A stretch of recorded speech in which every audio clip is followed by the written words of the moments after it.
kids! I'm your Teacher Jess, and today, meron kwento si Teacher Jess sa inyo, isang kwentong magandang mula sa Biblia. Nais niyo bang makinig sa kwento ni Teacher Jess? Ngunit, bago magkwento si Teacher Jess, ay meron tayong ibang mga salitang dapat pag-aralan dahil maririnig natin yon at makikita natin mamaya sa ating kwento. Ang unang salita ay nilikha. Ang nilikha ay kapareho lamang ng salitang ginawa. Halimbawa ay, nilikha ng Diyos. Ito rin ay kapareho ng ginawa ng Diyos. Pangalawa ay alabok. Ang alabok ay maliliit na pirasong makikita mula sa lupa. Makikita sa inyong screen ang halimbawa ng larawan ng alabok. Pangatlo naman ay ang salitang kamangha-mangha. Ang kamangha-mangha naman, mga bata, ay kapareho ng mga salitang kahanga-hanga, kakaiba, o mahirap paniwalaan, sapagkat ito ay sobrang ganda o sobrang kahanga-hanga. Sunod ay ang salitang mauugong. Ito ay kapareho ng salitang maiingay. Pakinggan natin ang halimbawa. Yan ay ugong ng isang bubuyog. Maingay, di ba? Or masakit sa tenga. Yan ang mauugong. So kids, tapos na tayo pag-aralan yung mga salitang kailangan nating pag-aralan, malaman, at ngayon naman ay magkukwento na tayo. So sa inyong screen, mga bata, ano ang inyong nakikita? Tama, may isang elepante, may mga ibon at may mga bulaklak. Ano kaya ang pamagat ng ating kwento? Ang ating kwento ay pinamagatang nang ginawa ng Panginoong Diyos ang lahat. Handa na ba kayong makinig? Let's start!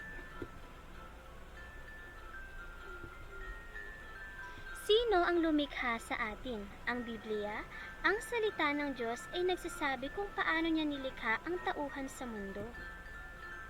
Noong unang panahon, ginawa ng Diyos ang pinakaunang tao at siya'y pinangalan ng Adan. Sino nga daw ang unang taong ginawa ng Diyos? Siya si Adan. Nilikha si Adan mula sa alabok. Nang hiningan sa ilong, siya ay nagkabuhay. Nakita niya ang sarili sa gitna ng magandang hardin ng Eden. Ngunit, bago nilikha ng Diyos si Adan, nilikha muna niya ang napakagandang mundo na puno ng kamanghamanghang mga bagay. Ginawa ng Diyos ang mga burol at patag, mga mababangong bulaklak at patataas na puno, maukulay na ibon at mauugong o may ingay na mga bubuyog. Malalaking balyena at madudulas na mga suso. Sa katunayan, nilikha ng Diyos ang lahat. Yes, mga bata, ang lahat.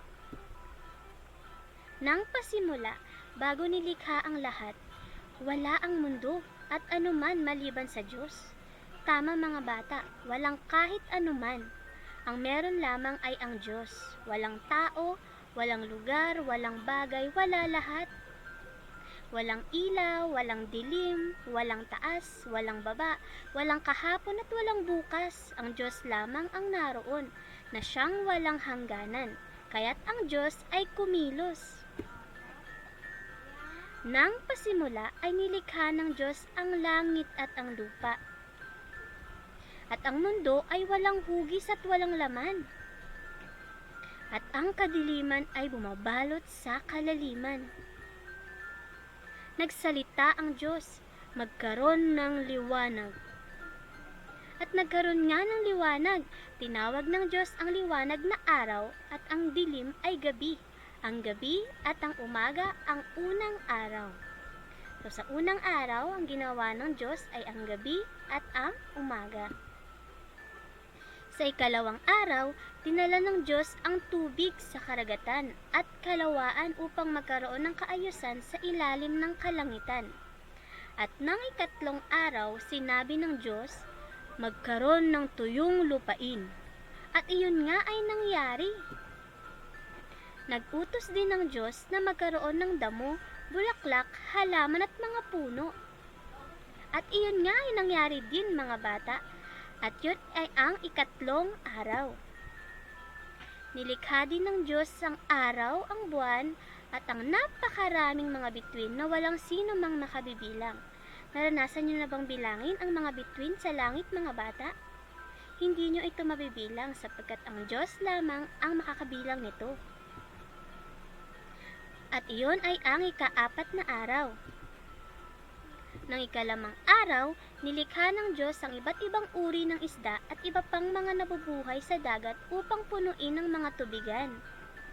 Nilikha din niya ang iba't ibang uri ng ibon upang manirahan saan mang dako ng mundo, at ang gabi at ang araw, at ang gabi at ang umaga ang ika-5 araw. Pagkatapos, nagsalita muli ang Diyos, "Ngayon, magkaroon ng iba't ibang uri ng hayop." At nagkaroon nga ng lahat ng uri ng hayop at insekto.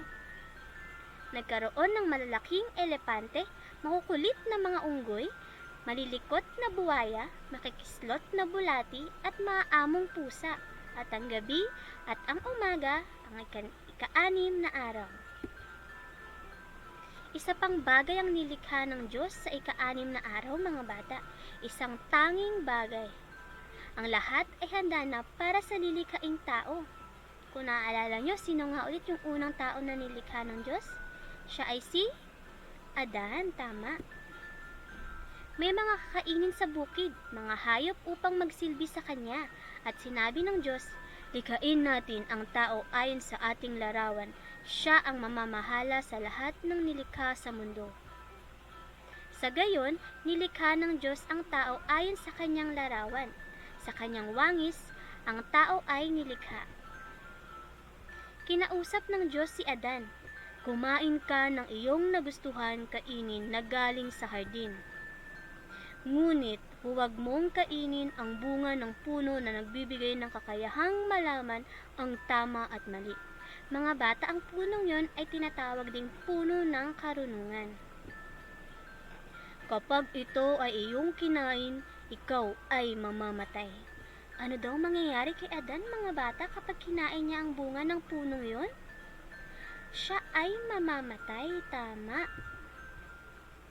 At sinabi ng Diyos, "Hindi mabuti na ang lalaki ay nag-iisa. Gagawa ako ng kanyang makakasama." Dinala ng Diyos ang lahat ng mga ibon at mga hayop kay Adan. At alam niyo ba kung anong ginawa ni Adan? Binigyan ni Adan ng pangalan ang bawat isa. Talagang matalino siya nung ginawa niya ito. Ngunit, sa lahat ng mga ibon at mga hayop, walang isa na kabagay ni Adan upang makasama. Pinatulog ng Diyos si Adan ng mahimbing. Habang siya ay tulog, kinuha ang kanyang isang tadyang at ito'y ginawang babae. Gumawa ang Diyos ng isa pang tao at iyon ay isang babae. Ang babae na ginawa ng Diyos ay angkop na maging kasama ni Adan. Ginawa ng Diyos ang lahat sa loob ng 6 na araw. Ang binasbasan ng Diyos ang ika-7 araw at ginawa itong araw ng pahinga. Nang ginawa ng Panginoong Diyos ang lahat. Diyan nagtatapos ang ating kwento, mga bata. Sino nga ulit ang gumawa ng lahat sa mundong ito? Okay, walang iba kundi ang ating Panginoong Diyos. Salamat sa pakikinig, mga bata. Naway, sana ay na-enjoy ninyo ang story or ang kwento ni Teacher Jess.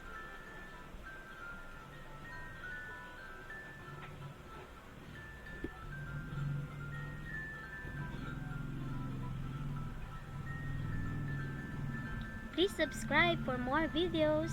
Bye!